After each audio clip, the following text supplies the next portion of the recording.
Hello everyone, and welcome back to our new video. Well, you are using your Garmin Connect app, but suddenly you see a network error.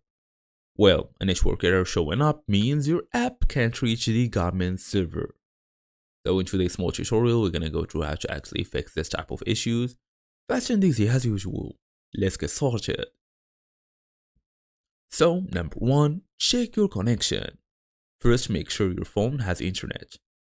You can open a website or maybe stream a video. If that works, the problem is not your network, it's the app itself.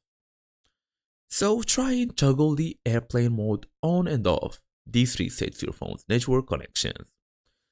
As for number two, check the Garmin server status by going through Google or by just go and tap status.garmin.com, since sometimes Garmin servers are actually down. So as I told you, open a normal browser, go look for status Garmin, or just look if there is any outage. So if it actually shows there is an outage, wait, since there is nothing you can fix, Garmin has to fix it on their own end. You can also try and do an app reset.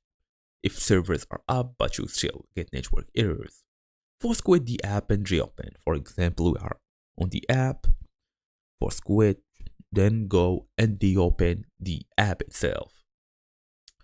You can also try and basically uninstall and reinstall Garmin Connect. And don't worry, your data is safe in the cloud, so don't even worry about that. So if it's working properly now, it may be because of a small, like really small network issue or maybe a server issue. And that's it. Thank you all for watching, and I will see you all in the next video.